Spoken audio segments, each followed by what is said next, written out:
Hey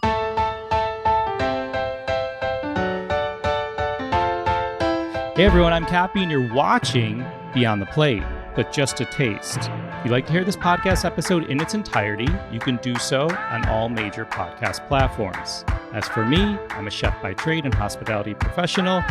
These days, I head up Rachel Ray's culinary operations and co-founded her cooking and kids charity called Yummo. 5 years ago, I had the idea to put together a podcast where we sit down with the world's culinary elite and explore their journey into the food industry and the social impact they have made in their community, how they give back, hence the name Beyond the Plate. If you're new to the podcast, welcome. If you listened before, we're so glad you're back. We're bringing you a little taste of our full audio episodes here and hope it inspires you to cook or, like the chefs we feature, make a difference in your community. Reminder, the entire conversation is on our podcast Beyond the Plate. On to this week's episode. Okay, so when were you introduced to barbecue or when did... So we go back 10 years ago. My husband and I, we were shopping one day and we found this ceramic smoker. And we knew about this barbecue, right? This grill, we called it a grill. We knew that it was on sale and it was like, I can't remember how much it was, but these smokers are traditionally very expensive, like a couple $100, and it was on sale. So we decided, hey, let's just buy it, right? I didn't know anything about fire management, neither did he. You know, we would be, you know, like we actually, that night we cooked our first steak and we didn't know, like when you burn charcoal, you have to let it burn out, right? And then instead, when we lit up the charcoal and there was this huge flame, we put our steak on. So we burned the steak. It tasted like shit. Then we stopped using that grill because we thought it was just a grill. We stopped using it for a couple of years. And then during the pandemic, I think summer 2020, there was like a meat shortage. And at that time, I was the one doing the grocery run and I went to Costco and there was a sign that says like 1 piece of each protein. That was like the limit, right? And I would be buying groceries for 2 weeks at a time. And I thought, you know, I'm just going to find the biggest piece of beef, right? So it would last longer. And it happened to be the brisket. So I thought, okay, brisket, barbecue, let me see. I took it home, Googled, YouTube, researched how to smoke a brisket. So I put it on the smoker and it was really bad.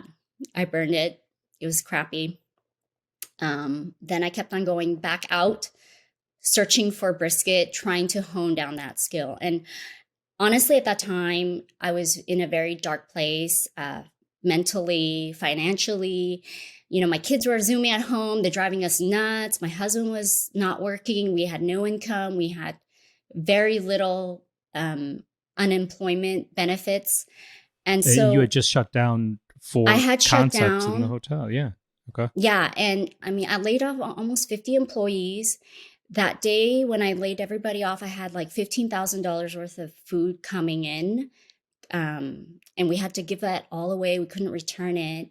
So, you know, I was in a very low place in my life. And that pursuit of that perfect brisket kept me going. Like I had something to look forward to, you know, like, oh, I get to get out of the house today and I get to go search for a brisket. I love that. And then I get to smoke that, you know, and like I just kept on doing that until, you know, I had nothing but time on my hands at that time.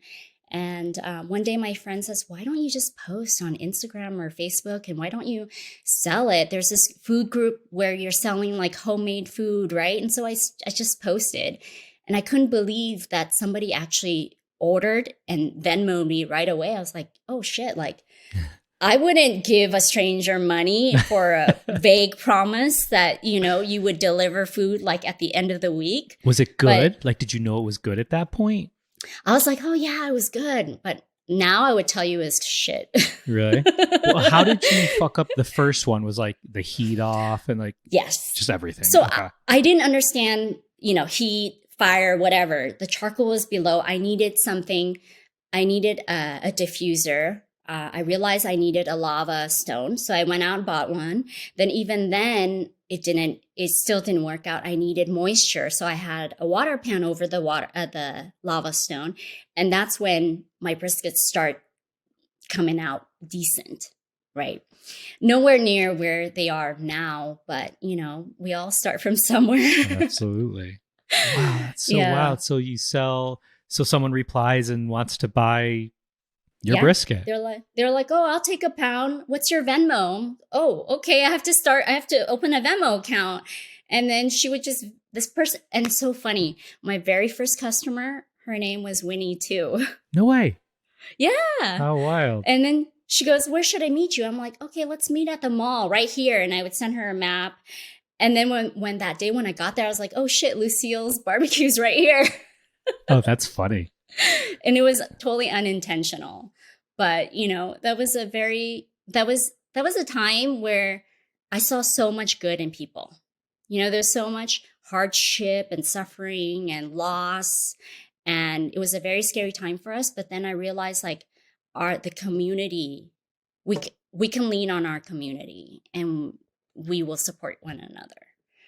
I love that. So that first brisket that you sold, did that have your Asian American barbecue style? Was it a little more traditional barbecue? And I guess follow up, I want you to explain exactly for everyone listening, what you're doing with this. We gave some menu, item examples, but explain what you're doing with this Asian American barbecue style.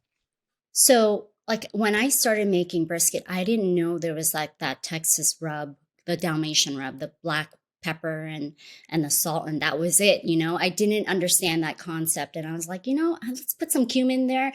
I'm Chinese, we got to put some garlic, we have to put some paprika, just jazz it up. And honestly, that's still the rub that I use with a little bit of modification. And I've never been to Texas at that point, so I really didn't know what Texas style barbecue is. I didn't know the difference between Kansas style or South Carolina. I didn't know anything. So in a way that helped me because I was a blank slate and I could just do what I thought would taste good. And that was it. I didn't have to follow the rules. Of course, there's haters that didn't like that, but it doesn't matter. Yeah, I love it. So you're tying in some of these spices that you're used to from your childhood or growing up. Yeah. As well as sauces, with your, you do a Malaysian satay with homemade sambal. You do some really cool stuff. Yeah. So, I'm super excited about that. I realized, so when I first started Smoke Queen, I tried to emulate what was out there. I didn't post photos of myself. I didn't post photos of my story, nothing. It was just the food and that was it. And I tried to hide the fact that I'm a female Asian in this industry. But then you tried to hide that up front? Because I didn't think that I would get more customers like that. I didn't think people wanted that, right? So I was trying to sell what I thought would sell, right? And then I started, remember how I said that the light bulb went off and anything you can braise, you can actually put in the smoker. So I started doing the pork belly so that was my pork belly char siu. And then one day, one of New York Times food critic, I forgot her name. Oh, Tejal Rao. She actually anonymously ordered my food, picked it up in the parking lot 2 weeks in a row, and then all of a sudden her photographer emails me and says, "Oh, we need to set up a date." I'm like, what kind of scam is this, right? Did she order from this app you were selling food on? Or was this different? Yeah, I had a website. So she ordered on my website, picked it up, because I don't even know who she was. I didn't know how she looked like. I delivered the food to her 2 weeks in a row. And then I get contacted by her photographer and editor. And I thought it was a scam. And she loved the char siu. So that was the turning point in my life where I thought, you know what? I'm just going to lean into what I know, stop pretending like I know Texas style barbecue or whatever. I'm just going to do Winnie style. I'm going to do what I think I want to eat, not what I think customers want to buy. This was pretty cool. I read you openly and quite brilliantly said, "I'm by no means at the level that I hope one day I will be, but that's the fun part of barbecue. There's always room for improvement. I've never tasted Texas barbecue in Texas, but I love the Central Texas barbecue technique, so I pay homage to the craft by putting my own spin to it in my 500-gallon and 1,000-gallon offset smokers." When do you think you'll be at the level you hope to be? That's the fun part of barbecue. Okay, so here's the thing. It's not like you're in a kitchen in a controlled environment with, fancy buttons and all this like automatic electronic stuff. Like, it's not a combi oven, okay? You cannot replicate it all the time, right? When you're smoking, like, it's raining, it's humid, it's hot. There's so many variables.